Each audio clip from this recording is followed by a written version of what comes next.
Buenos días a todos, ¿qué tal? Mi nombre es Jerry González, este es el podcast Divulga, el podcast en el que hablamos sobre científicos y científicas de Guatemala y las historias que están detrás de ellos. El día de hoy tenemos a una invitada que conozco desde hace ya algunos años. Ella es la licenciada maestra Elizabeth Solórzano. Se las presento. Ella es licenciada en Biología de la Universidad San Carlos de Guatemala. Tiene una maestría en Ciencias con mención en Genética de la Universidad Austral de Chile. Tiene una especialización en Bioinformática y Biocomputación de la Universidad de San Carlos de Guatemala y ha participado en varias estancias de investigación en otros lugares del mundo como Brasil o Estados Unidos. Actualmente trabaja como coordinadora de investigación del Instituto de Investigaciones Químicas, Biológicas, Biomédicas y Biofísicas de la Universidad Mariano Gálvez. Eli, es un gustazo tenerte acá, de verdad, gracias por darnos un poquito de tu tiempo. Muchísimas gracias, Jerry, y a ustedes por la invitación. Me encantaría empezar esta entrevista preguntándote un poquito de tu historia, digamos, escucho ahorita todo, es increíble la trayectoria que tenés. ¿Cómo empieza esta historia? Pues bueno, yo la verdad es que siempre fui una niña muy curiosa, ¿verdad? Eso creo que es una característica que no importa la disciplina científica en la que te desarrolles, ser curioso es importante, ¿verdad?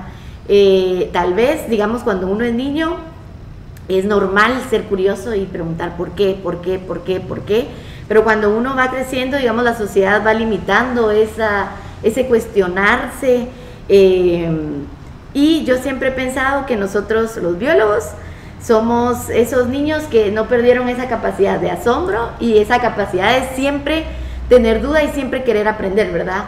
Digamos, uno nunca siente que sabe suficiente. Conforme va aprendiendo más, se da cuenta que falta mucho por aprender y existe esta disposición siempre al aprendizaje, a dejarte maravillar por cosas nuevas, ¿verdad? Entonces, siempre fui una niña curiosa. Yo no sabía que existía la biología en Guatemala, ¿verdad? O sea, sí sabía de biólogos y todo, pero eran como los biólogos de Discovery, ¿verdad? Uno no se imagina realmente que hay muchas formas de ser biólogo, ¿verdad? Que la biología es tan amplia como la vida misma, ¿verdad? Entonces, al principio, digamos, yo siempre tuve un gusto por los animales, me encantan, ¿verdad? Amo los animales. Y cuando era muy chiquita creo que pensaba más que iba a ser veterinaria.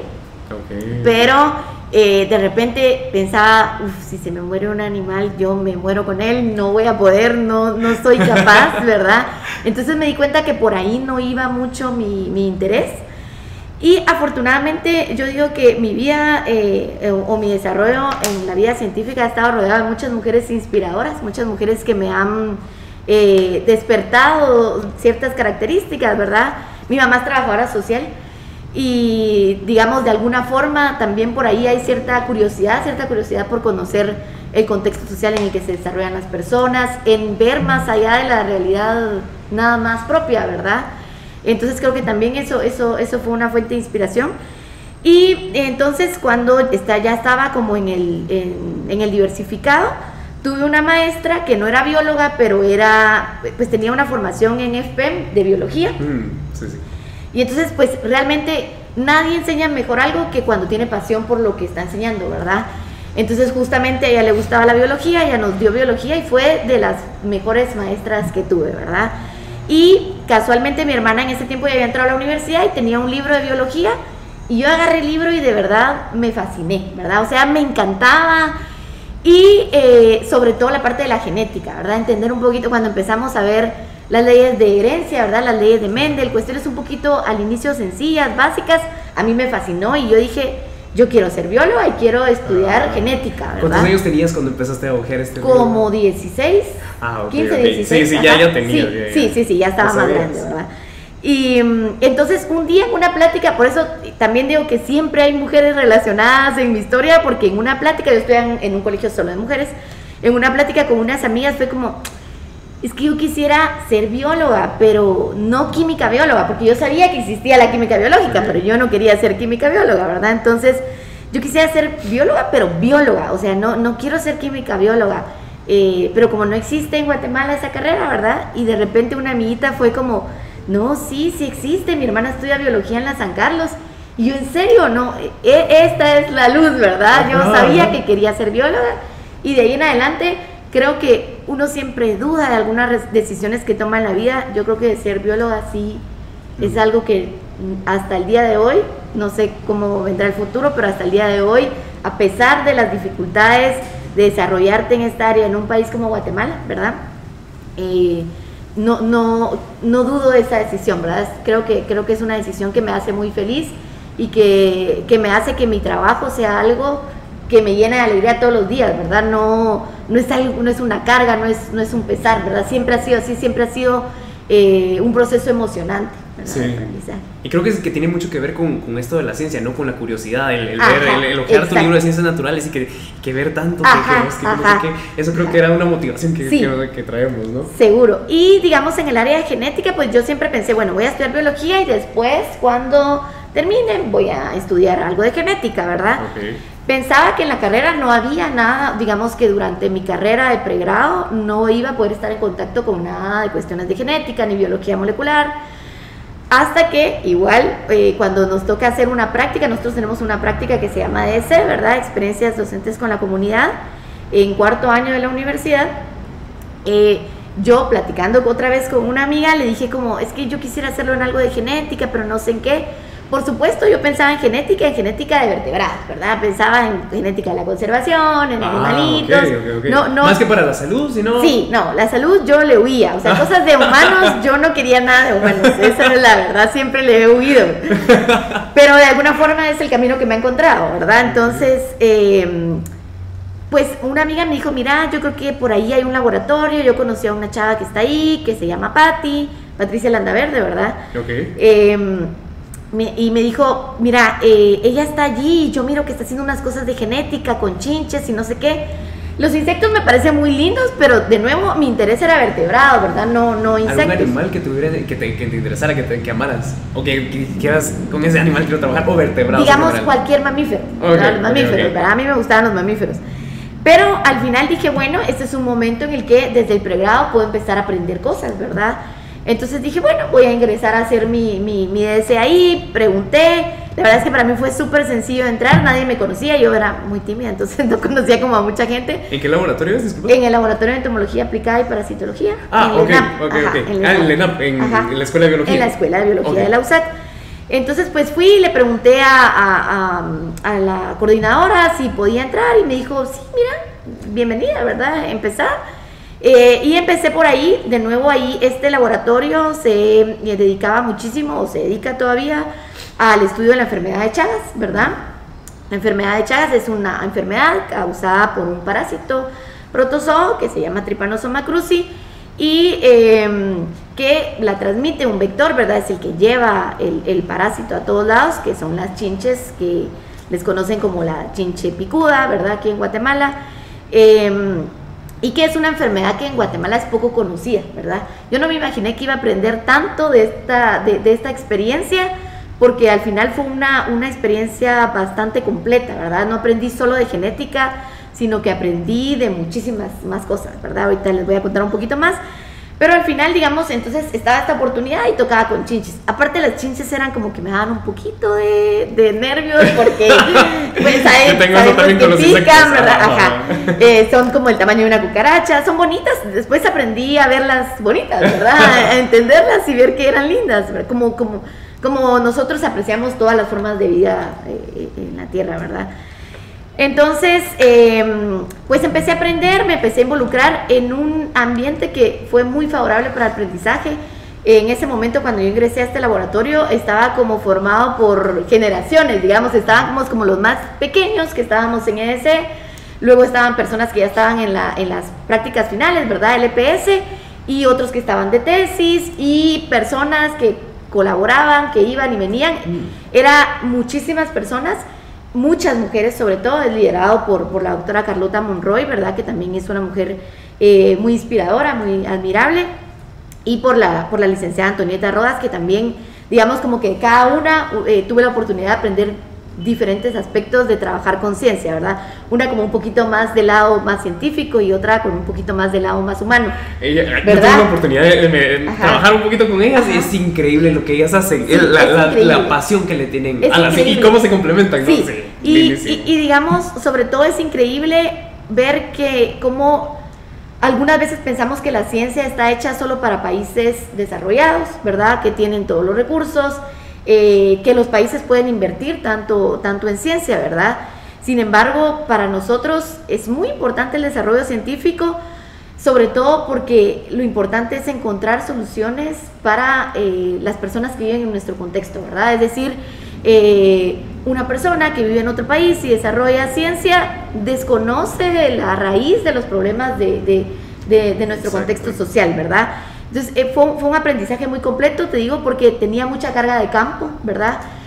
Mucha carga de ir, conocer la situación en la que se desarrolla la enfermedad. Es una enfermedad que hasta el día de hoy es poco conocida en el país, porque es una enfermedad asociada a condiciones de pobreza y digamos, hay poco interés en desarrollar, por ejemplo, fármacos para las personas que la padecen, precisamente porque pues no van a ser personas con una gran capacidad adquisitiva, ¿verdad?, para comprar fármacos carísimos. Entonces, las estrategias para atacar esta enfermedad tienen un poco más un contexto de prevención, ¿verdad? Sí, pues. Entonces, ahí fue como por el primer contacto que tuve más con el área de salud que con el área propiamente de solo el laboratorio, la genética, la biología molecular. Y al final las cosas que uno no quiere no siempre es que sean malas, ¿verdad? Para mí fue un golpe de suerte llegar a este lugar, pero definitivamente sé que debía estar ahí, ¿verdad? O sea, sé que mi carrera profesional no sería lo que es si no hubiese estado en ese momento, en ese lugar, ¿verdad? Yo no era tan de campo y aprendí a amar el campo, ¿verdad? Era más de la parte molecular, de estar en el laboratorio, pero aprendí a amar el campo, ¿verdad? Aprendí a amar también el trabajo colaborativo. Y como te decía, en ese momento que yo ingresé era como varias generaciones. Y era súper lindo porque no era como, bueno, yo ya soy el que sé más, entonces ya quítate de aquí, aprendiz, ¿verdad? No, era los que son más grandes y tuvieron la oportunidad de aprender cosas que en ese momento, digamos, había muy poco desarrollo de genética y biología molecular en el país. Entonces era como la cuna del laboratorio de entomología aplicada y parasitología, ¿verdad? Era donde ibas a aprender. Y entonces todas estas amigas, ¿verdad? Porque al final nos volvimos muy amigas, que eran más grandes, te jalaban y te iban enseñando y te quedaba esa esencia de, bueno, cuando venga un ES nuevo y yo esté en EPS, yo le voy a enseñar, ¿verdad? Todo lo que sé. Eso es importantísimo, sí, para como estas pequeñas cunas de generar conocimiento, sí, ¿no? Y de laboratorios que creo que hay muy pocos lugares en Guatemala que, digamos, generan y que apoyan a los estudiantes para generar todas estas habilidades. Y también, digamos, que en ciencia se maneja mucho pensar que hay mucha competencia, ¿verdad? Es decir, sí, bueno, no, es que yo tengo más publicaciones, yo sé más. Pero eso pasa aquí en Guatemala, eso de competir, de que publicaciones y de que egos y que... Creo que pasa un poquito menos porque el sistema no lo pide tanto, ¿verdad? Pero sí hay, creo que sobre todo las generaciones nuevas lo tienen mucho más a flor de piel. Y también, sí, okay, yo siento que lo tienen más, ¿verdad? Interesante. Y también en otras áreas que no son de biología y que trabajan en salud, lo veo mucho, ¿verdad? Veo mucho esa competencia que no es bonita, que de repente uno llega acostumbrado a colaboremos, hagamos, vengan, que traigo esto. Construyamos juntos, yo te ayudo. Tenemos mucho esa filosofía los biólogos, sí. No sé por qué, ¿verdad? O sea, no sé exactamente qué hace que nosotros siempre nos querramos echar la mano. Tal vez hay excepciones, pero yo siempre he tenido una muy buena experiencia con cualquier colega. Es como, aunque no lo conozca de mucho tiempo, aunque sean generaciones más chiquitas como tú, nos conocemos y... Sí, bueno, somos biólogos, somos amigos, ¿verdad? Sí, nos vamos a ayudar, ¿verdad? Dicen, sos biólogo de las encarnos, bendito, vamos, ¿verdad? Sí, es cierto. Entonces, eso no pasa en otros gremios. Eso no pasa en otros gremios. Entonces, uno de repente entrar al gremio de salud, de repente ves que es otra dinámica, ¿verdad? Es una dinámica distinta por múltiples razones, ¿verdad? Nosotros somos menos, tal vez hemos sentido menos esa necesidad de competir. También nos desarrollamos en áreas muy distintas y eso también hace que es como decía Carlota, ¿verdad? En lugar de pelearnos por el pastel, mejor nos lo dividimos, ¿verdad? Hay un espacio para que todos brillen y hay un espacio para que todos se puedan desarrollar y creo que eso también hace que seamos así. Y la otra cara es que también creo que aprendemos a trabajar con muchas limitaciones en cuanto a tecnología, en cuanto a recursos y entonces como sabemos que cuesta conseguirlos, también queremos compartir, ¿verdad? O sea, si yo tengo la oportunidad de tener esto, pues ¿verdad? O de conseguir ciertos conocimientos, como te decía, en la parte de genética y biología molecular, en Guatemala cuando nosotros empezamos era muy poco desarrollada, ¿verdad? Ahora ya hay mucho más. Pero entonces era como, bueno, yo salí de Guate, aprendí esto, vení te enseño si querés aprender, ¿verdad? Porque yo sé que aquí no es como, bueno, a mí me costó que te cueste, no, ¿verdad? No tenemos esa esencia, no somos así. Entonces, pues aprendíamos juntos y se generaba una camaradería que hasta el día de hoy, digamos, unas están fuera de Guatemala, otras siguen aquí, pero cada quien encontró un rumbo distinto, ¿verdad?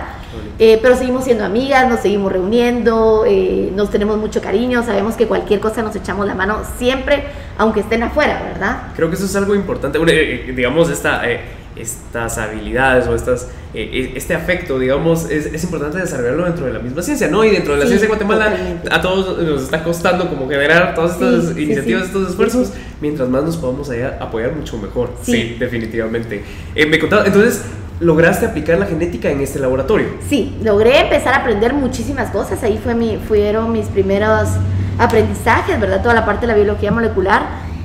También tuve pues muchas figuras que fueron mentoras como Claudia Calderón, que ahora es profesora en Wisconsin, Patricia Landaverde, Sandy Pineda, Bárbara Muguel, ¿verdad? Okay. Que al final, digamos, sobre todo recuerdo muchos aprendizajes de Claudia Calderón respecto a qué es hacer ciencia y qué es hacer la parte técnica, ¿verdad? Por ejemplo, en la biología molecular, cuando nosotros estábamos más chiquitos era como, bueno, yo soy buena para pipetear, yo soy buena para esto, yo sé lo otro, pero al final, digamos, eso es como seguir una receta, y hacer ciencia es saber que estoy poniendo una gota de tal cosa porque eso va a tener tal efecto, ¿verdad? Entonces, a ser muy crítica, a siempre detenerse y preguntar qué estás haciendo, ¿verdad?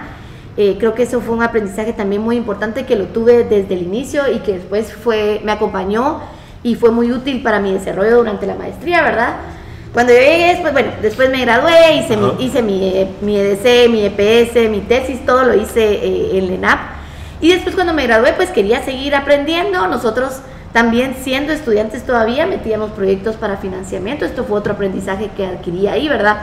Aprender a decir, bueno, esta es mi idea y creo que el país debería invertir en esta idea y es importante por esto, ¿verdad? Eso es un aprendizaje que no tenemos durante la carrera, pero que es fundamental, ¿verdad? Es decir, ¿cómo te convenzo que mi idea es tan buena que me deberías de dar dinero para desarrollarla, ¿verdad? ¿Y cómo lograste eso? Ajá, pregunta, porque a mí también me interesa. Pues mira, realmente a partir de ensayo y error, ¿verdad? Y de trabajar de nuevo en colaboración con quienes ya habían tenido otra experiencia, ¿verdad? Entonces escribíamos proyectos juntos, teníamos el apoyo, digamos, siendo estudiantes uno no obtiene financiamiento, pero escribíamos en proyectos en conjunto y después siempre Carlota nos echaba la mano, ¿verdad? O sea, ella los coordinaba y todo, entonces aprendimos con muchos nos también, ¿verdad? Hay que aprender, en la ciencia hay que aprender a no tener miedo al no, a no tener miedo a que te digan eso no está bien, porque la única oportunidad que tenés de aprendizaje es saber que algo no lo hiciste bien y no está mal equivocarse, ¿verdad? O sea, es bueno para tu formación como científico y para tu formación como ser humano, aprender que no siempre tenemos la razón, ¿verdad? Sí. Que no siempre lo vamos a hacer bien y está bien, ¿verdad? Está bien equivocarse, está bien hacer las cosas mal porque es una oportunidad de aprendizaje, ¿verdad? O sea, aprendimos a esto y durante un tiempo estuve trabajando en varios proyectos de muchas cosas distintas, todo lo que fuera de genética y que yo me pudiera involucrar. Trabajé con murciélagos, el primer proyecto en el que trabajé fue de murciélagos. Después trabajé con abejas, en chagas, por supuesto, durante mucho tiempo. También calabaza, ¿no? Con calabaza. Sí, yo viendo tu currículum dije, ok, un poquito aquí, un poquito allá. Por aquí. Y era también por eso, porque no mucha gente trabajaba la parte de biología molecular, ¿verdad? Entonces como que generábamos siempre estas alianzas. Incluso todavía funciona un poquito así, ¿verdad? Justo ahorita me estoy reencontrando un poquito con colaborar con un proyecto de murciélagos del doctor Sergio Pérez, ¿verdad? Sí. Que al final, pues eso, ¿verdad? Por ahí ellos tuvieron algunos inconvenientes y yo ahora estoy en el instituto. Bueno, necesitan. Colaboremos. Ah, ajá. Qué buenísimo. ¿Verdad? Eso creo que es bien importante.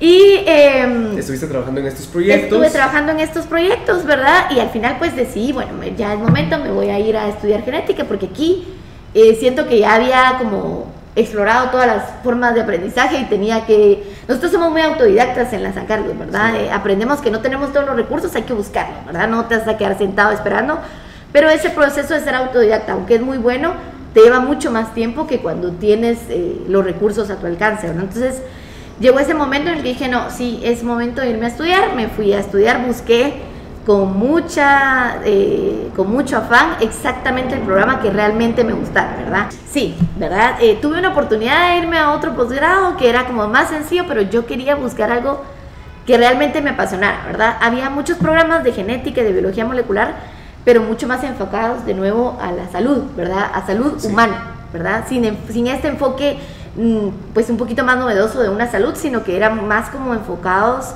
a genética humana, y ese no era mi interés, ¿verdad? ¿Solo nos podrías contar qué es este enfoque de una salud? Tal vez un poquito más adelante. Perfecto. Sí. Okay. Entonces, pues busqué y yo tenía como más un gusto como por la parte evolutiva, ¿verdad? Durante el último año de la carrera nosotros recibimos evolución, el último año. Y fue otra cosa que me fascinó, era como genética avanzada, ¿verdad? O sea, es como aplicarlo ya a poblaciones y entender cómo se genera biodiversidad, ¿verdad? O sea, una cosa es saber que existe la biodiversidad, pero entender los procesos de cómo se van generando a través de los procesos evolutivos me fascinó, ¿verdad? Entonces fue como, bueno, no, de aquí para la genética enfocada más a la parte evolutiva. Entonces, te espero, ¿no? Entonces, vi el programa, este programa era un programa en la universidad, como bien dijiste tú, en la Universidad Austral de Chile, que es al sur de Chile.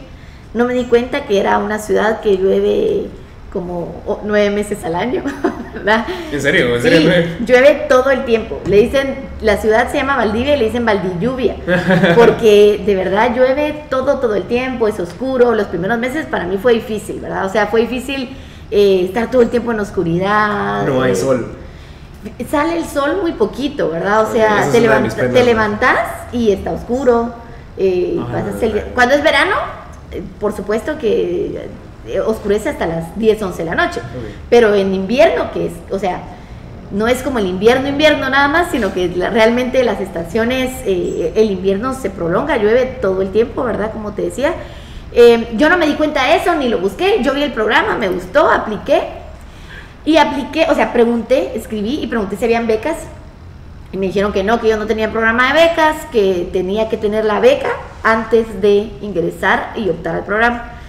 Entonces, pues eso atrasó un año mi aplicación, ¿verdad? Porque yo no tenía beca. Entonces empecé a buscar dónde encontrar una beca para este programa, y justo de nuevo otra mujer, ¿verdad? Ana José Cobar es otra bióloga que ella se fue a estudiar a Chile y se quedó allí, ¿verdad? Le pregunté, mira, ¿y cómo hiciste? ¿Con qué fondos te fuiste a estudiar? Y me dijo de las becas de la Organización de Estados Americanos. La OEA. Okay. Ajá. Y entonces, pues yo, la verdad es que tú, no sé si has buscado becas, pero es un proceso súper largo, te piden los papeles hasta del hijo del gato, ¿verdad? O sea, de verdad te piden una cantidad de papelería enorme. Y yo no era muy disciplinada en esas cosas de, bueno, voy a buscar el papel A, B, C, D, E, F, G, no.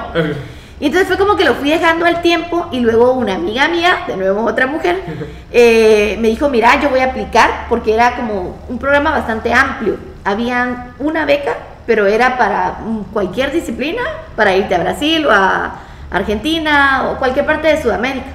Y ella iba a aplicar para irse a Brasil. ¿Pero era una sola beca o había varias? Una sola beca para todo, para todo. Y no solo para ciencias biológicas, para cualquier cosa. Una sola beca. Acá, eran los Juegos del Hambre. Era así, ¿verdad? Entonces, pues bueno, yo lo fui dejando al tiempo, y ella súper linda me dijo, mira, aquí está la hoja con todo lo que necesitas, hacelo ya, una semana antes de que terminara la aplicación. ¿Esto en qué mes?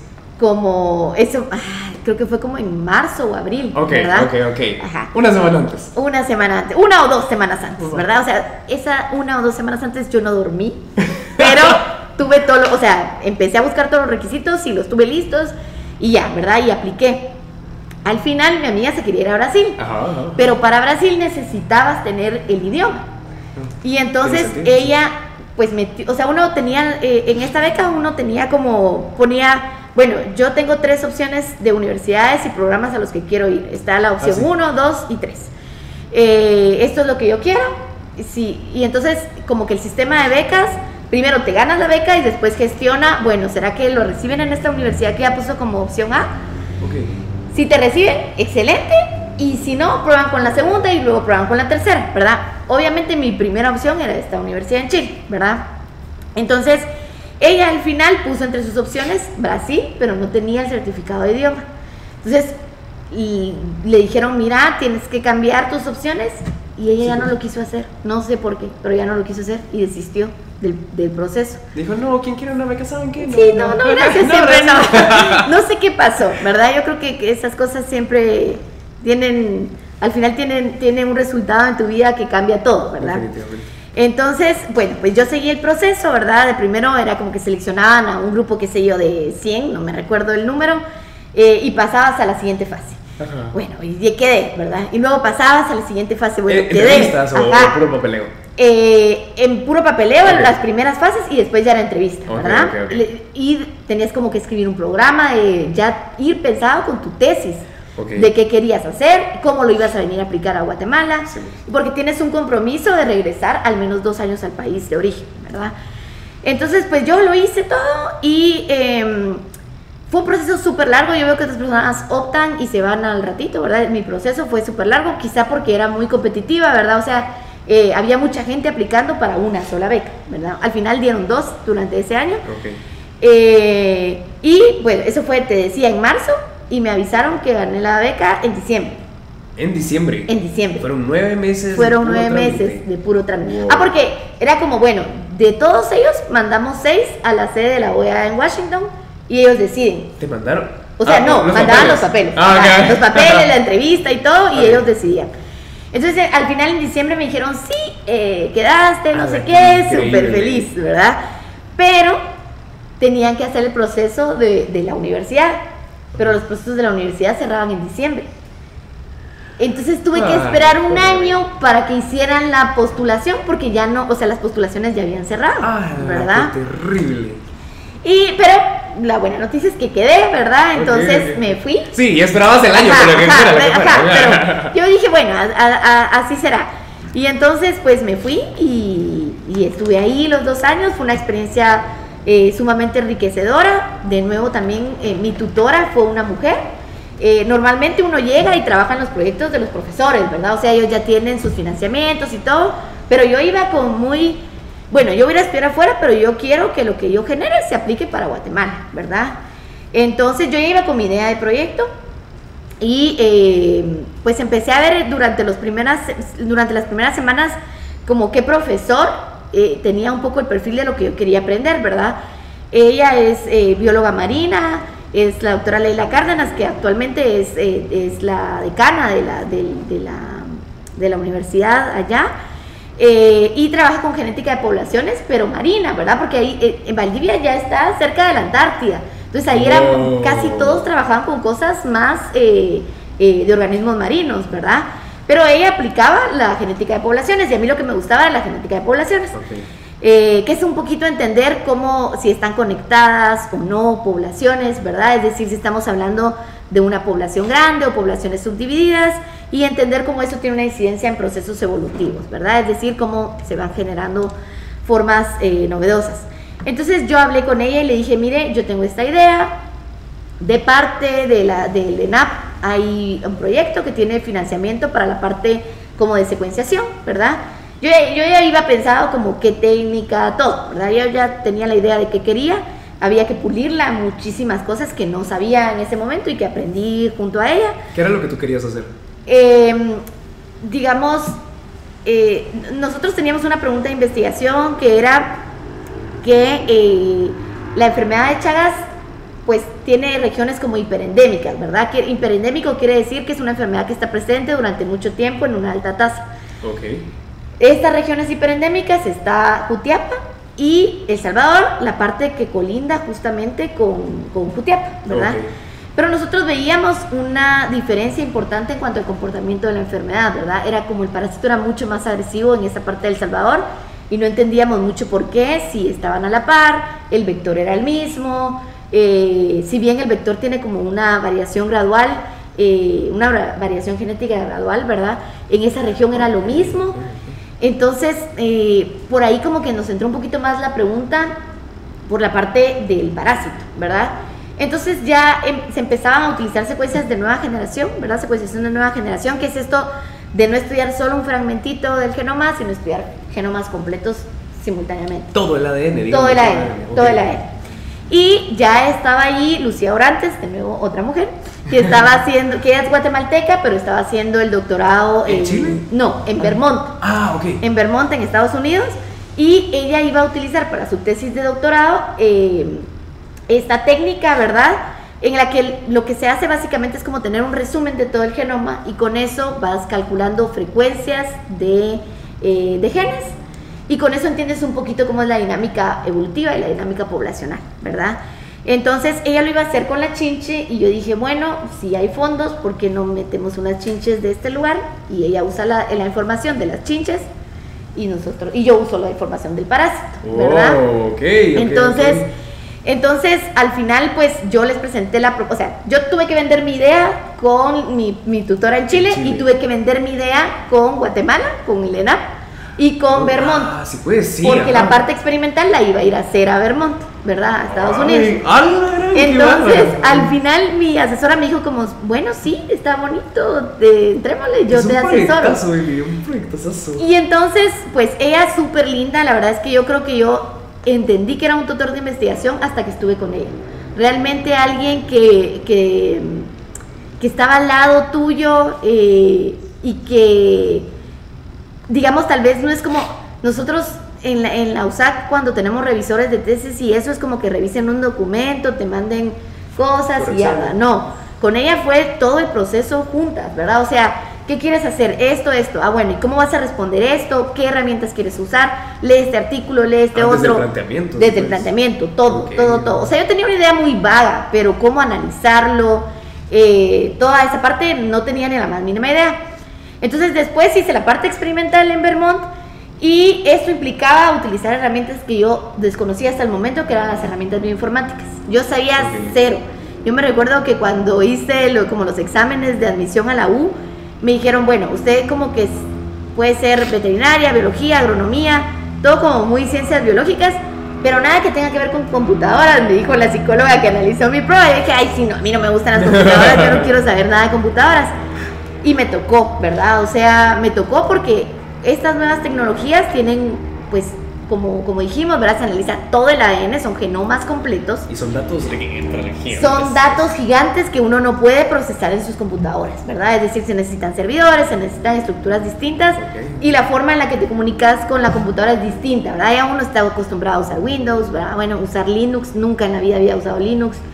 Fue un proceso de aprendizaje duro en poco tiempo y yo no había estudiado bioinformática, ¿verdad? Y no tenía un tutor, yo creí que iba a ir a aprender a Vermont. Pero resultó que no, ¿verdad? En Vermont fui, hice el trabajo de laboratorio. No asumían que ya, pero no tuve nadie que estuviera al lado mío ayudándome, ¿verdad? Entonces, mi tutora maravillosa, justo, todo es como, de verdad, una serie de coincidencias bonitas. En ese tiempo entró un doctor colombiano al instituto donde yo estaba, que era, pero genial en toda la parte de bioinformática, en toda la parte de genética de poblaciones. Entonces ella me dijo como, mira, de bioinformática yo no sé mucho, pero él sí, entonces voy a gestionar que él te coasesor, ¿verdad? Y te ayude. Y la verdad es que él era como, bueno, tienes que hacer esto, entonces lee este manual, que realmente así es como uno aprende, ¿verdad? Y venir, hacerlo, probar y después platicamos, ¿verdad? Entonces era así y me guió y por supuesto es un proceso que al final, digamos, también da miedo, ¿verdad? Es importante aprender que uno puede fracasar, que a uno le puede ir mal un tiempo, pero hay que seguir adelante, ¿verdad? Cuando yo regresé a Vermont, se suponía que yo iba a aprender bioinformática a Vermont, cosa que no pasó, nadie me enseñó nada, y el último día yo lloraba a mares porque yo dije, yo voy a regresar, yo tengo que terminar, yo soy becada, se acaban los fondos y ¿qué voy a hacer? ¿Verdad? O sea, yo tengo que terminar en 2 años la maestría, ¿verdad? Y yo ya tenía casi que pensado que me venía como el 15 de diciembre de regreso a Guatemala, 2 años después, por supuesto, ¿verdad? Y bueno, eso era en julio y yo no sabía cómo iba a analizar mis datos, no tenía ni idea. Pero te decía, justo llegó él y después de muchas noches sin dormir, aprendí muchas cosas y concluí, ¿verdad? Y luego regresé a Guatemala, estuve un tiempo otra vez en el ENAP, pero pues uno empieza a buscar un poquito ese crecimiento también profesional, ¿verdad? Nosotros trabajábamos con proyectos de investigación, de financiamiento limitado, cada año volver a meter un proyecto. Yo estaba buscando un poquito más de estabilidad y por ahí surgió una oportunidad de trabajar en el INCAN. El Instituto de Cancerología. El Instituto Nacional de Cancerología, ¿verdad? Era una investigación que estaba apenas iniciando. De nuevo, era en Guatemala, era liderada por otra mujer que es una hemato-oncóloga que acababa de regresar de su posgrado. Y que lo estaba trabajando en conjunto con un investigador de Harvard y un investigador, no me recuerdo de qué universidad era él, pero al final digamos que un poquito al INCAN, a los Institutos Nacionales de Cancerología, llegan muchos como pasantes de Estados Unidos, de diferentes universidades, y normalmente se vinculan como para obtener muestras y hacer investigación, ¿verdad? Siempre con un enfoque, digamos, como de ayudar a la población y todo, pero generalmente no es de generar la investigación desde Guatemala, sino mandar muestras y que lo hagan ellos y compartimos datos y ya, ¿verdad? Pero la idea de esto era un poquito más desarrollar la parte de diagnóstico con herramientas moleculares en el país. Okay. El objetivo era generar una herramienta de diagnóstico de bajo costo para diferenciar tipos de cáncer del sistema linfático, ¿verdad? Que se conocen como linfoma, que digamos, escuchamos linfoma, pero hay como 90 y algo tipos distintos de linfoma. Saber qué tipo específico es hace toda la diferencia en cuanto al tratamiento y en cuanto al pronóstico de mejora del paciente, ¿verdad? Por eso es importante. Sin embargo, el estándar de oro, ¿verdad? Lo que se utiliza para diferenciar es la inmunohistoquímica, que digamos es lo mejor, continúa siendo lo mejor, pero el problema es que la inmunohistoquímica es muy cara para los pacientes de INCAN, ¿verdad? En INCAN llega muchísimo paciente que algunas veces ni siquiera puede pagarse el pasaje desde donde vive, en una ciudad remota, ¿verdad? En una localidad remota, y entonces, digamos, si bien tiene un programa como INCAN es público-privado, ¿verdad? Tiene un financiamiento estatal, pero realmente es una institución privada. Entonces los fondos son limitados y el cáncer es una enfermedad muy cara, ¿verdad? Entonces, si bien podían acceder a tratamiento, el diagnóstico lo pagan porque primero necesitan el diagnóstico para acceder al financiamiento. ¿Es más caro el diagnóstico que el tratamiento? No es más caro el diagnóstico que el tratamiento, okay. Pero el tratamiento podían optar a tener financiamiento del tratamiento, pero necesitaban el diagnóstico. ¿El Estado daba de alguna manera? El Ministerio de Salud da cierta cantidad de fondos para tratamientos de personas del Sistema Nacional de Salud, ¿verdad? Okay. Es decir, si van referidos del Roosevelt, del San Juan, etc. Pero el problema es que para que puedan optar, necesitan llevar el diagnóstico. Sí, ajá. Y entonces necesitas el diagnóstico. Necesitas el diagnóstico, pero el diagnóstico es demasiado caro, ¿verdad? O sea, había inmunohistoquímicas que podían acceder hasta 3,000 quetzales y sabemos que 3,000 quetzales es algo que tenés así solo para tener. ¿Verdad? Una pregunta, ok. Primero contanos, ¿qué es este diagnóstico de inmunohistoquímica? Mira, de esta parte yo no soy muy experta, ¿verdad? Okay. La inmunohistoquímica es un poquito más de la parte de la patología, ¿verdad? Es decir, hacen tinciones del tejido y un patólogo revisa y pues con esto desarrolla el diagnóstico, ¿verdad? Ok, a través de, como viendo en el microscopio, sí, viendo exacto, cómo se ve. Perfecto, ok. Con tinciones específicas y eso que sí sale de mi campo de conocimiento. Y lo otro que te iba a consultar es, ¿qué tanta incidencia de linfomas hay a nivel nacional? O sea, pensando en que el INCAN recibe a toda la gente del país, ¿o hay más otras instituciones que...? Mira, sí, digamos, hay ciertos tratamientos en los hospitales nacionales, ¿verdad? Pero el INCAN es como el especializado en cáncer, ¿verdad? Cáncer, sí. Linfoma no es un cáncer como de alta incidencia en el país, hay otros peores, ¿verdad? Como el cervicouterino, que es triste porque es totalmente prevenible, pero falta educación y precisamente por eso no se previene. Ahora ya hay mucho más conciencia de vacunar a las niñas de VPH, por ejemplo. Ese es el que surge por el virus del papiloma humano, ajá, ¿no? Exacto. Okay. Pero digamos, continúa siendo un cáncer de incidencia alta. Y que podría ser que prevenible. podría ser cierto, prevenible. En otros países no lo es, ¿verdad? Wow. Entonces, el linfoma realmente no tiene tanta incidencia, pero con un buen tratamiento en personas jóvenes puede ser curable, entonces por eso es importante, ¿verdad? Porque normalmente se presentan personas muy jóvenes, ¿verdad? Ok, o sea, pensando en personas jóvenes, me imagino que no tiene tanto que ver con el ambiente, sino con la genética. Fíjate que no, sí tiene que ver, algunos tienen que ver con el... Sí, de hecho hay una demanda por ciertos agroquímicos, ciertos pesticidas que generaron un tipo de linfoma que hasta donde se fue ganada, ¿verdad? ¿Aquí en Guatemala? No aquí en Guatemala, pero sí fue contra una compañía grande, ¿verdad? Por el uso de ciertos pesticidas que causaban un tipo de linfoma en específico, ¿verdad? Entonces, digamos, el objetivo de nuevo de estos científicos, ¿verdad? Esta idea no fue mía, sino era una idea de ellos. Yo me involucré un poquito más adelante en el proyecto. Era generar esta herramienta y al final para hacerlo había que generar también ciertas capacidades en INCAM, ¿verdad?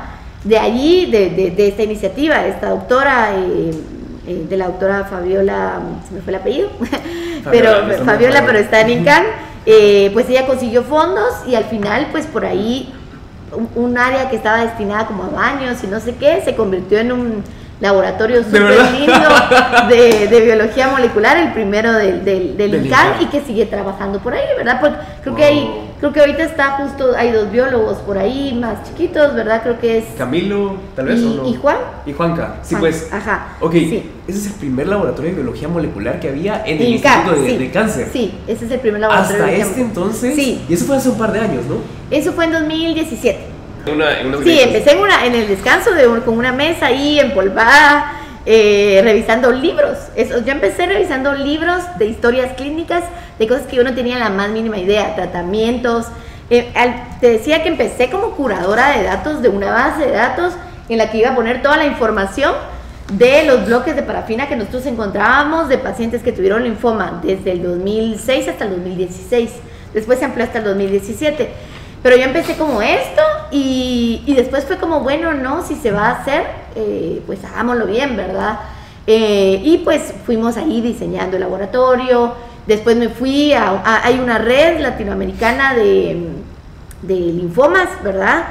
Y pues yo ya empecé ahí como, bueno, esto de curar datos lo puedo hacer, pero a mí lo que me gusta es la genética, ¿verdad? Entonces quiero aprender de algo más, ¿verdad? Por ahí hay algunos virus que son oncogénicos, ¿verdad? Es decir, que desarrollan cáncer. Y a mí me empezó a llamar la atención mucho un virus que se llama Epstein-Barr, que es un virus, si digamos, si SARS es espectacular, este virus es súper espectacular. O sea, espectacular en el mal sentido para la salud, pero en el buen sentido como objeto de estudio, ¿verdad? O sea, causa una cantidad de patologías que no te imaginas, ¿verdad? O sea, es terrible, ¿verdad? A pesar de que, digamos, casi todos es muy probable que lo tengamos, ¿verdad? Porque se transmite por saliva. Ajá, sí, el 98% más o menos de la población lo tiene. Todos lo tenemos, ok. No todos, no, o sea, lo tendríamos que ver, ¿verdad? Pero sí, digamos, la incidencia es bastante alta. Es el mismo que causa la mononucleosis, la enfermedad del beso. Sí, ese es. Pero si te das cuenta, en Guatemala conoces poca gente que le habrá dado mononucleosis. Sí. Por las prácticas que tenemos higiénicas, ¿verdad? Por ejemplo, la premasticación. Las mamás de repente prueban algo y se lo dan al bebé, ¿verdad? Ajá. Y se transmite por saliva. Ajá. Nosotros somos como, ay, a ver, dame tu vaso, me lo tomo. En países desarrollados son como mucho más higiénicos en esas cosas. Y si te das cuenta, da mucho más, por ejemplo, en Estados Unidos, en países europeos, da más mononucleosis. Nosotros las tuvimos más chiquitos y entonces no se desarrolla esa. Mira, qué interesante. Por nuestras prácticas, por cuestiones culturales, nos da de más chiquitos y entonces no tenemos como tanta... No tenemos mononucleosis, pero entonces sí se desarrollan otras cosas terribles, como por ejemplo ciertos tipos de cáncer, ¿verdad? Sí, pues. Eso no pasa en estos sí pasa, países, pero menos, ¿verdad? Ellos lo adquieren como ya más grandes, ¿verdad? Entonces nosotros casi que vivimos con él durante mucho tiempo, ¿verdad? Te entiendo. Incluso lo encontraron en Lucy, en Lucy, el humano. En el homínido, en realidad, el homínido Lucy, encontraron que estaba infectado con el virus, ¿verdad? Y entonces lo asociaba mucho justo a estas prácticas de premasticación, ¿verdad? Las mamás tenían que probar qué estaban comiendo antes de dárselo a sus bebés, ¿verdad? Nosotros medio lo conservamos, pero ella sí era por un motivo de supervivencia, ¿verdad? Es decir, voy a probar esto, a ver si no me muero y después se lo doy a mi bebé, ¿verdad? Entonces, está muy relacionada esa incidencia con ese tipo de prácticas, ¿verdad? Pero bueno, entonces a mí me empezó a interesar muchísimo este virus. Y así fue que me fui a hacer una estancia al INCA, ¿verdad? Al análogo del INCA en Brasil, a un laboratorio de oncovirología. Entonces por ahí pues empecé a ver un poquito más del virus y todo, ¿verdad?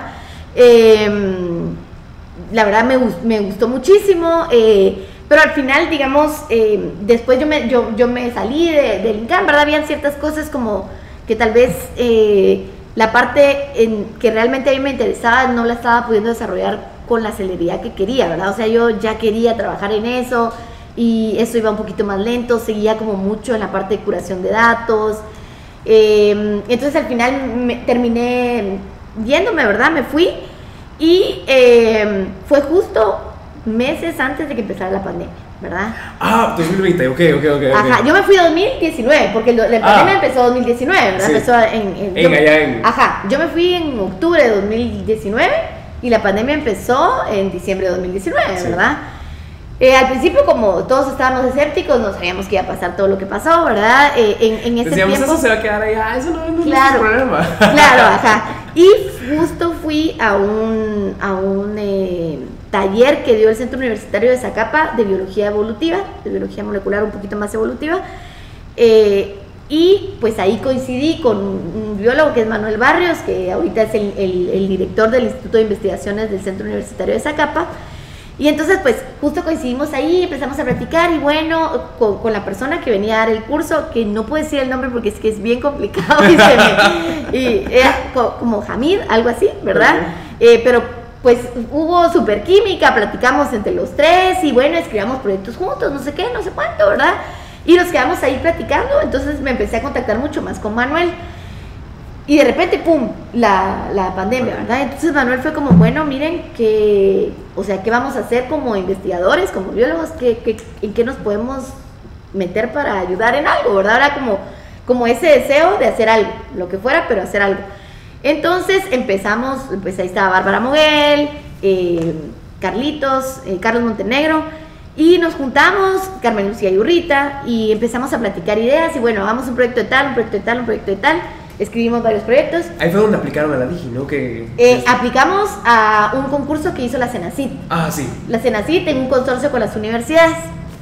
Entonces, nosotros, yo dije, mi parte es como la genética, la filogeografía, toda esta parte, que justo era la filodinámica, que es lo que se ha venido estudiando del virus. Bueno, metamos un proyecto de genómica del SARS-CoV-2, ¿verdad?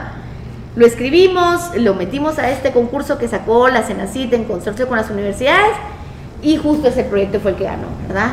Entonces a partir de ahí empezó otro momento de la historia de mi vida y es que empezamos... Sí, porque ibas de una cosa a otra.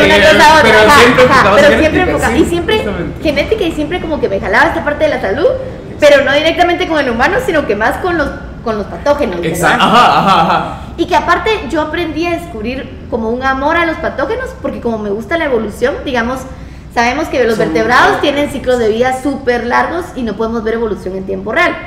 Hoy por hoy con la pandemia todo el mundo vio evolución en tiempo real de un virus, ¿verdad? Exacto. Entonces esa era la parte fascinante del Epstein-Barr y que luego le encontré el gusto al SARS-CoV, ¿verdad? Y lo increíble también es cómo a través de los patógenos has encontrado cómo de alguna manera mejorar la calidad de vida de las personas, ¿no? Cómo hacemos nosotros en ciencia. Exacto, realmente nosotros no íbamos con ningún afán de, seamos los primeros que... No, nosotros íbamos con el afán de, estamos en este momento histórico y nos toca hacer algo, ¿verdad? Nos toca hacer algo en Guatemala, hay que entrarle, miremos qué hacemos, ¿verdad? Sí.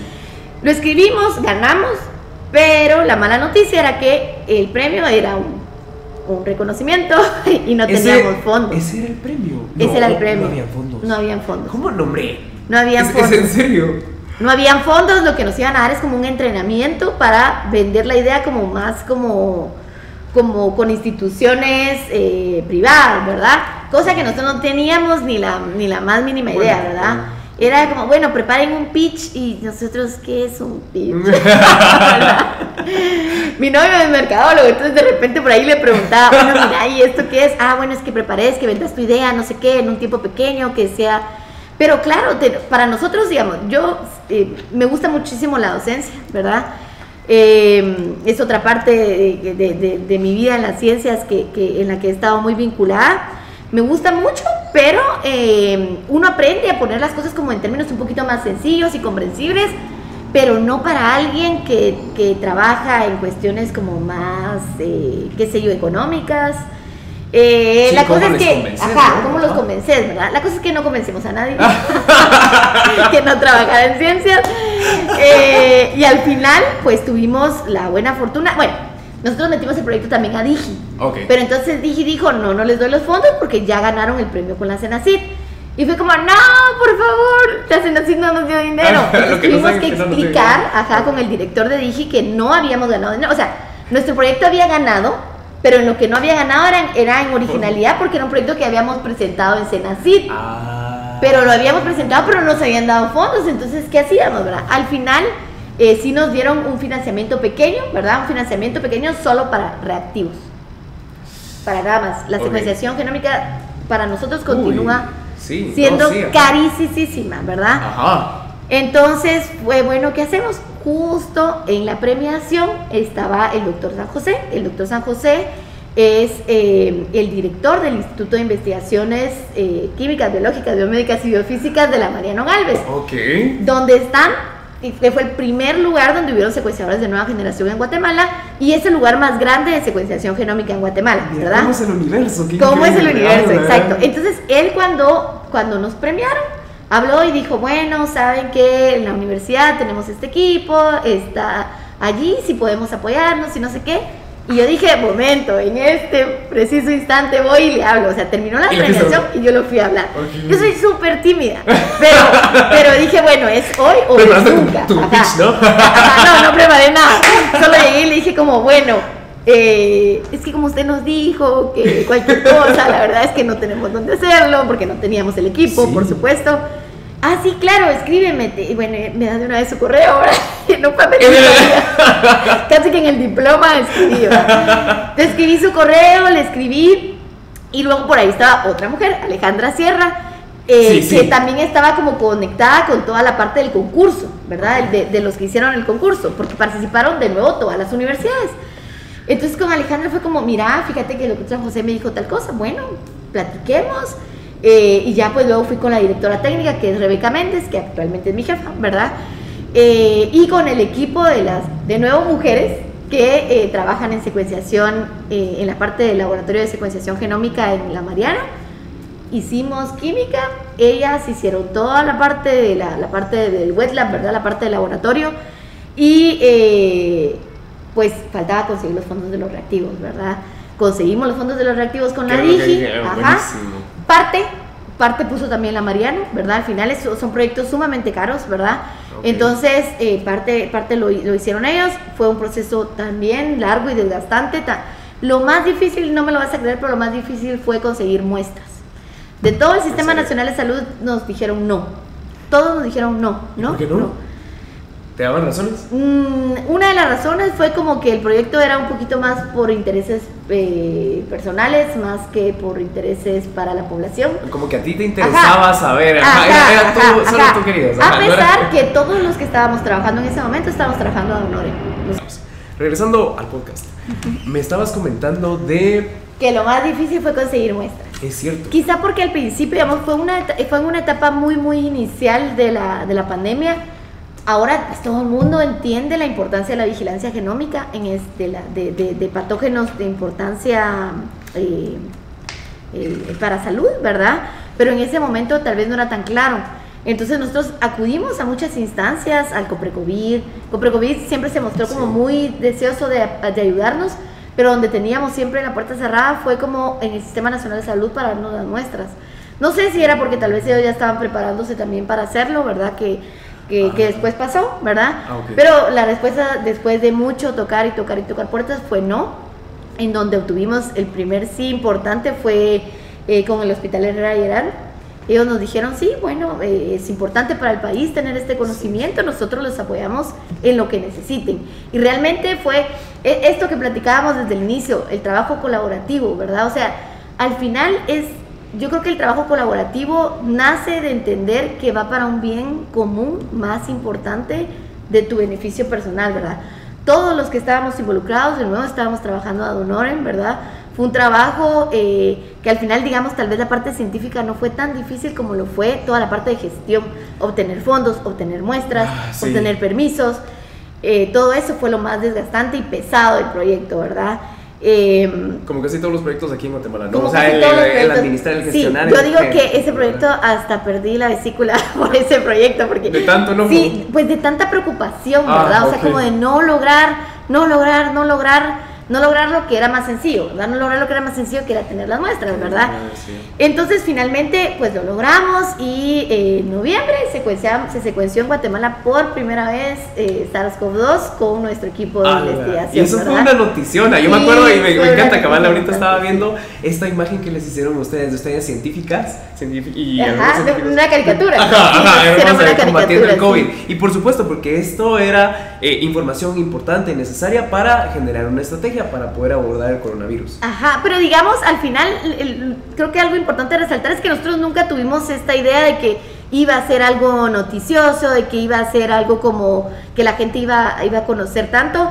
Nuestro objetivo realmente era hacer algo, o sea, era como nuestro papel de científicos en el país en ese momento. Sí. Algo tenemos que hacer, lo que sea, ¿verdad? Aunque sea trapear pisos, pero algo teníamos que hacer para ayudar a lo que estaba pasando a nivel mundial y que nos estaba golpeando tan fuerte en Guatemala, ¿verdad?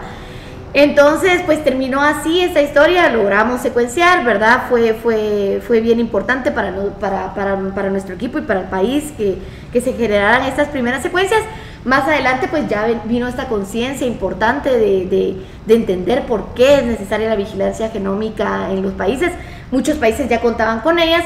Sin embargo, la respuesta fue distinta, ¿verdad? Historias de éxito como México, Sudamérica, era el trabajo colaborativo, lo hizo todo, ¿verdad? Es decir, allí no era una institución nada más secuenciando y analizando e investigando, sino universidades, centros nacionales, hospitales privados, todos se unieron por un bien común, ¿verdad? Eso te iba a preguntar, digamos, generan estos resultados, ¿qué consecuencias traen esos resultados? ¿Cómo lo que tú y este equipo de científicos hicieron, cómo apoyó a digamos, abordar la crisis del Mira, digamos, yo creo que al final los resultados que nosotros obtuvimos tenían un desfase, digamos, porque nosotros teníamos muestras desde el inicio hasta como iba la pandemia, y en ese momento, cuando nosotros hicimos nuestras secuencias, todavía no se habían liberado tanto las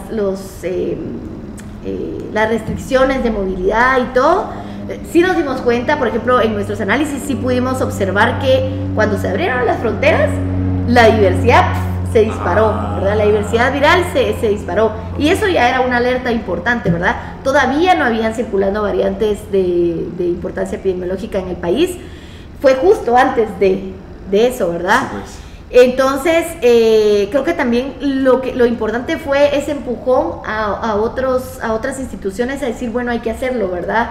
Al final el Laboratorio Nacional de Salud ya tiene implementada esta vigilancia genómica ahorita. ¿Verdad? Sí, ellos tienen su ¿Y están haciendo secuenciación y todo? Ellos hacen secuenciación. Todos estos boletines, cuando sale, bueno, ya está circulando tal variante, es porque el Laboratorio Nacional está generando sus secuencias y ellos están haciendo sus reportes, ¿verdad? Mira, qué increíble cómo el proyecto que ustedes empezaron y que generaron resultados, eso abre la puerta para que empiecen Sí, digamos, al final creo que fue una necesidad a nivel mundial y que obviamente tarde o temprano tenían que involucrarse, ¿verdad?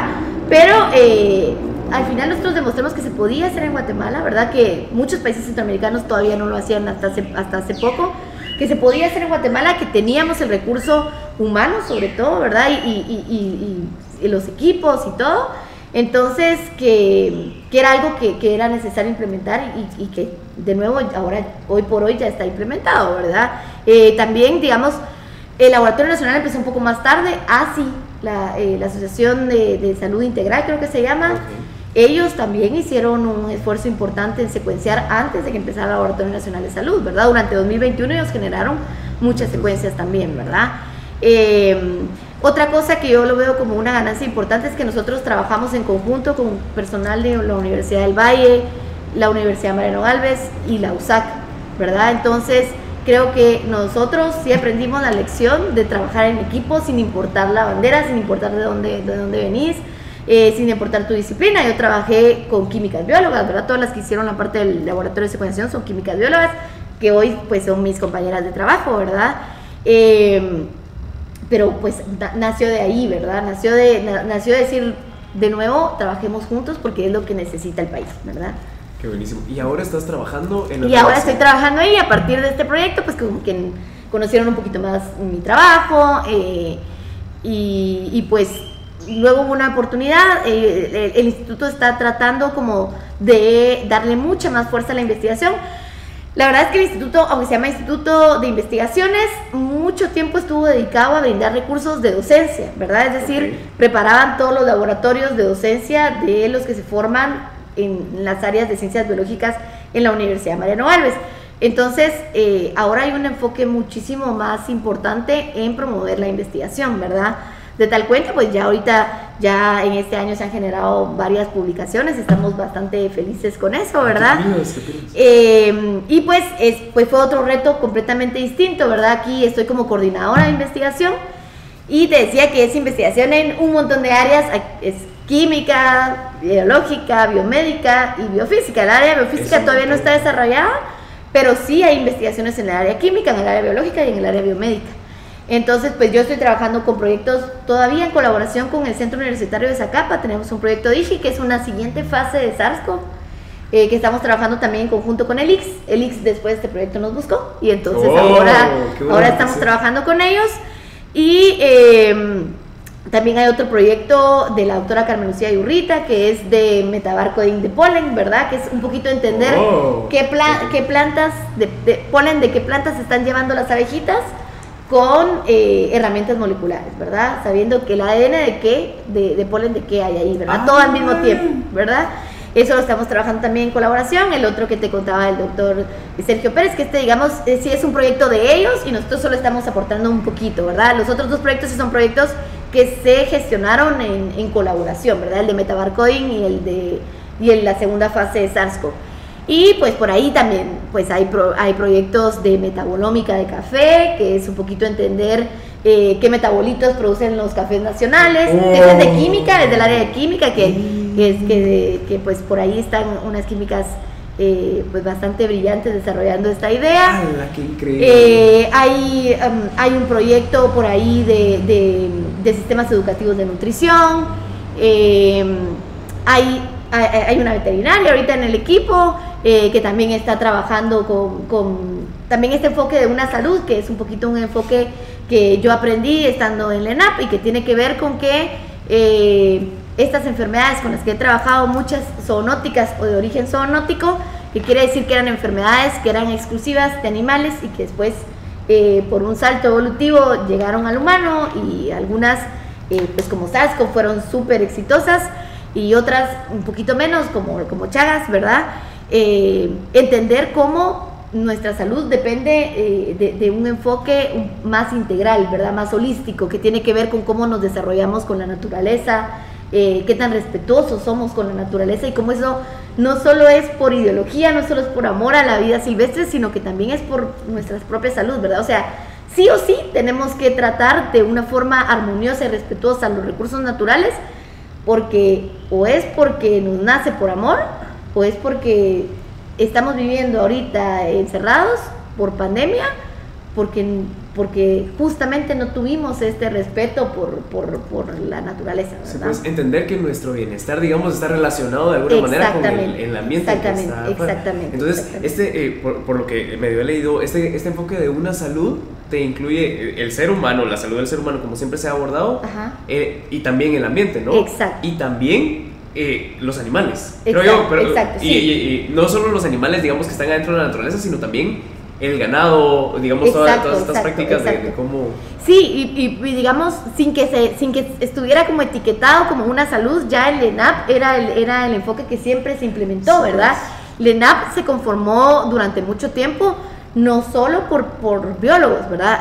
Era un equipo de químicos biólogos, había una antropóloga maravillosa, Xochitl, que al final, digamos, nos ayudó a entender que uno no puede llegar e imponer un sistema de cómo prevenir enfermedades con lo que nosotros sabemos, ¿verdad? Sino llegar a las comunidades, entender cómo se desarrollan, aprender de ellos y juntos generar estrategias que sean útiles y que sean sostenibles en el tiempo, ¿verdad? Al final, el trabajo que ha hecho el ENAP en comunidades de zonas hiperendémicas es extraordinario, ¿verdad? La gente al final se adueña de los programas de vigilancia y son ellos los que perpetúan estos programas. Al final, los fondos de financiamiento se acaban, pero el aprendizaje que generan las personas, eso no se acaba nunca, ¿verdad? Entonces, aprender eso, ¿verdad? Aprender a llegar a un lugar y siempre con los ojos de aprender, ¿verdad? Sí, siempre con los ojos del aprendizaje, de entender cómo se desarrolla y cómo podemos nosotros colaborar y que nos ayuden también, ¿verdad? Ok, dentro de esto, ¿qué maneras has encontrado de cómo proyectar la ciencia a la sociedad? Digamos, me contabas un poco de proyectos que tenés con niñez. Sí, otra cosa importante que yo siempre he pensado, esto que hablábamos de, bueno, yo aprendí esto, y si tú quieres aprender, con mucho gusto yo te voy a contar lo que yo he aprendido y juntos podemos aprender. Yo aprendo de ti y tú aprendes de mí, ¿verdad? Yo siempre he pensado que en la docencia uno está del lado del que da la cátedra, pero siempre terminas aprendiendo algo de tus estudiantes, siempre, ¿verdad? Ese compartir el aprendizaje creo que es muy importante para el desarrollo de los países, definitivamente. Creo que tenemos que enfocarnos muchísimo más en el desarrollo de la niñez que en cualquier cosa, ¿verdad? Si nosotros logramos tener un país con niveles de educación más altos, definitivamente se van a solucionar casi todos los problemas que tenemos en el país, ¿verdad? La clave es la educación. Sí, entonces, pues siempre me han gustado los niños, o sea, siempre he sido muy niñera, me gusta estar con niños. Yo creo que de nuevo es como que tenemos ese espíritu un poco descubridor de los niños y nos entendemos mucho más que con otros adultos, ¿verdad? Entonces, pues yo empecé aparte, bueno, yo soy payaso hospitalario también, entonces... ¿Payaso hospitalario? Los clown, ¿verdad? Son ¿Como los de Fábrica de Sonrisas? Sí, soy. Sí, de verdad. Sí, okay, sí, okay, entonces, pues siempre he tenido como ese deseo de hacer cosas en una sociedad que veo que está mal y que pues algo hay que hacer, ¿verdad? O sea, no te puedes quedar sentado y esperar que las cosas cambien por sí solas, ¿verdad? Hay que involucrarte, hay que meterte en lo que podás, como podás, con tus propios talentos, pero algo hay que hacer, ¿verdad? Entonces, pues ahí también aprendí muchas formas de conectar con niños, ¿verdad?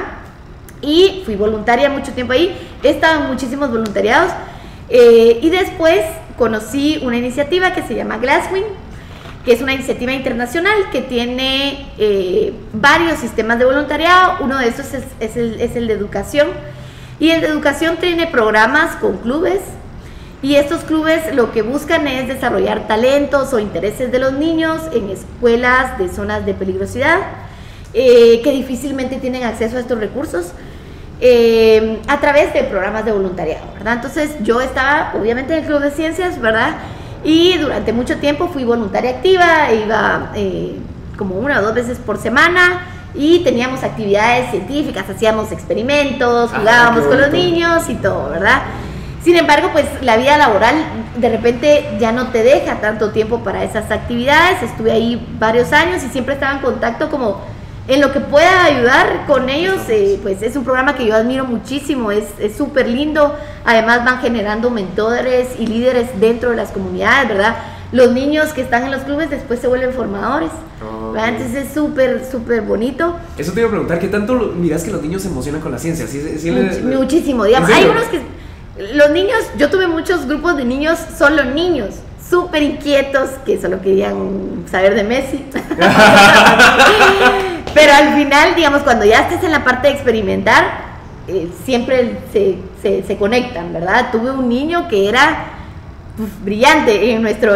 al final hay como una feria científica y ellos hicieron una extracción de ADN con casera, ¿verdad? ¿No? Sí, lo hicieron con tomate, pero el niñito explicaba, era un niño de 8 años. Él explicaba, o sea, lo hacían ellos solitos, ¿verdad? Chica. Y él explicaba, llegaban los demás niños y aquí tenemos el ADN y aquí le echamos no sé qué, y esto pasa porque el pH y esto pasa porque no sé qué. Un niño de 8 años haciendo lo que dice la UAR. Sí, ajá, exacto, un niño de 8 años. Aparte es súper brillante, ¿verdad? Yo llegaba como, bueno, quizá me va a costar, quizá no saben tanto, pero son tan curiosos que saben tantas cosas, ¿verdad? Aparte creo que las escuelas en las que yo tuve la oportunidad de estar, los profesores hacían un gran trabajo porque los niños sí tenían una muy buena formación, ¿verdad? Y, pero maravilloso, ¿verdad? Entonces siempre me hizo como esa falta de poder seguir allí, ¿verdad? Ya mi vida laboral ya no me lo permitía. Pero ahora estoy involucrada en OWSD, que es la Organización de las Mujeres en Ciencias para el Mundo en Desarrollo, que es una organización a nivel mundial, y yo me metí precisamente con vistas a ir al equipo de STEAM para niños, ¿verdad? Que es ciencia, tecnología, ingeniería y matemáticas para niños. Entonces yo iba con la idea fija de yo voy a hacer un club de ciencias para niños con todas estas mujeres que saben tanto en tantos temas, que son mujeres líderes, figuras, ¿verdad? Y porque, digamos, al final yo sentía que, de nuevo ya lo había dicho, nadie puede enseñar mejor algo que alguien que está enseñando algo que le apasiona. Si yo me pongo a enseñar estrategias de ventas, seguro que voy a fracasar porque no tengo el más mínimo talento en eso. Pero de estas cosas que nos gustan, podemos estar hablando horas, ¿verdad? Entonces, pues yo quería como que las niñas conocieran estas figuras y que sepan que ellas estuvieron en un contexto similar al que ellas viven hoy. Quizá algunas un poquito con más oportunidades, otras menos, pero que sepan que tienen la posibilidad de soñar y, si les gusta la ciencia, de vivir haciendo ciencia, que eso se vuelva su profesión, de explorar el mundo, de conocer el mundo, y que el límite es lo que ellas quieran, ¿verdad? Y es que el tener solo con conocer una persona. Ajá. Te digo, yo conocí a mi maestra que estudiaba en el FPEM para biología y supe que existía la biología como tal, como disciplina. Entonces, creo que sí es muy importante que tengan estas posibilidades de contacto, que les hablen con pasión de lo que hacen, que les guste. Y también porque creo que la ciencia no solo sirve para el que va a ser científico, para el que se va a dedicar a la ciencia. Yo creo que la ciencia tiene algo muy importante, que es ese método de aprendizaje que en Sudamérica ya está muy aplicado a los sistemas educativos, que es el método indagativo, ¿verdad? Es el método de buscar, de verdad, de buscar respuestas. Durante la pandemia vimos tanta desinformación circulando, como hubo una explosión de información, también hubo una explosión de desinformación, ¿verdad? En las redes circulaba cualquier cantidad de idea loca, conspiracionista. En los WhatsApps pasaban que le mandaban a tu tía y tu tía lo creía y yo le explicaba a mi mamá, no, exacto, es PH, no sé ¿verdad? qué. ¿Verdad? No. Exacto. Entonces, ¿por qué lo creemos? Porque no estamos acostumbrados a ser curiosos, porque no estamos acostumbrados a preguntarnos, porque es más fácil entenderlo, que tiene una explicación muy sencilla, sin buscar más allá, ¿verdad? Sin preguntarnos. Entonces creo que esa forma de aprendizaje indagativo, de buscar respuestas, es útil para tu vida entera, ¿verdad? Para que el día que te enfermes busques un poquito más de información y no te quedes solo con que te dieron tal medicina. Ojo, que no quiere decir que ponerse como un poquito como de autodiagnosticarse, poner en Google y saber qué tener, no, pero sí informarse. Es importante informarte, ¿verdad? Sí. Informarte y sobre todo cuestionarte, ¿verdad? Yo les digo a mis estudiantes, no crean todo lo que yo les digo, o sea, busquen más, ¿verdad? Yo sé unas cosas, pero ni lo sé todo, ni sé todo perfecto, ¿verdad? Entonces, lo más importante que creo que uno puede transmitir, y creo que eso en la sacarlos en nuestra formación en biología lo aprendemos mucho, y es a buscar información por nosotros mismos, ¿verdad? Porque no tenemos la oportunidad de aprender todo durante la carrera y necesitamos buscar más.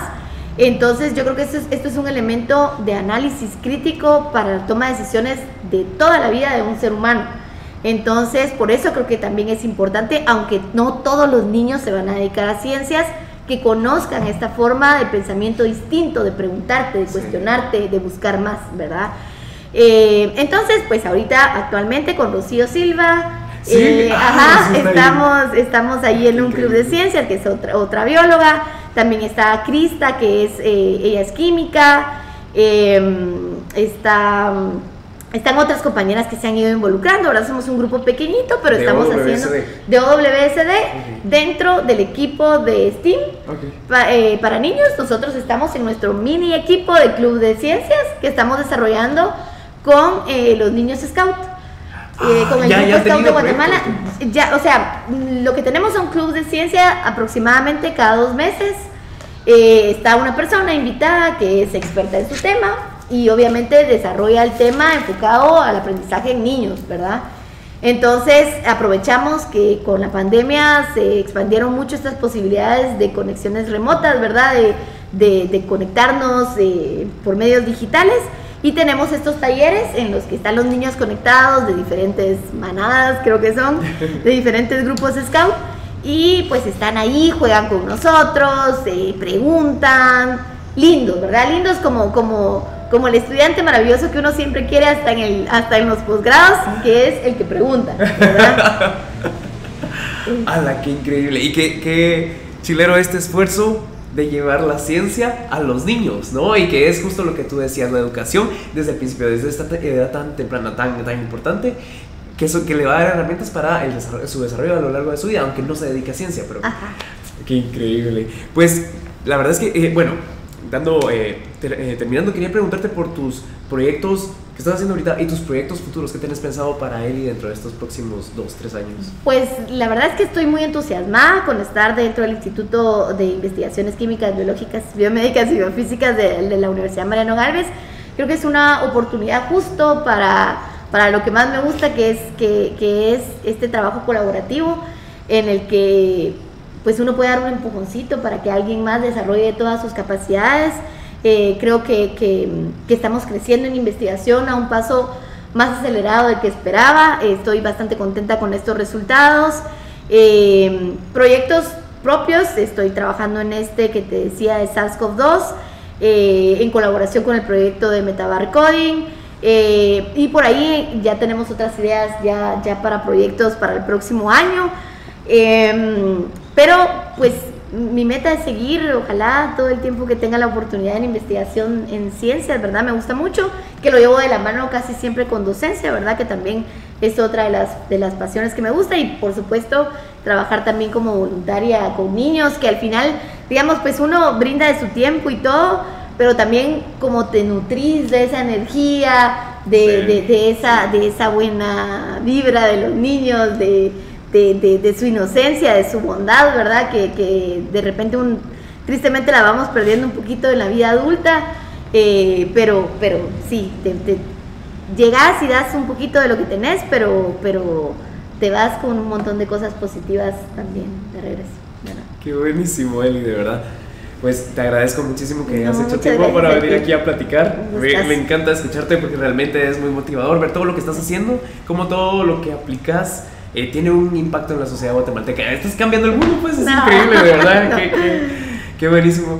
Gracias por venir acá, gracias por compartirnos un poquito. Muchas gracias, Jerry, por la invitación. Fue un gustazo estar con Un gustazo, y gracias a todos los que nos escuchan y nos ven, y nos vemos hasta la próxima semana.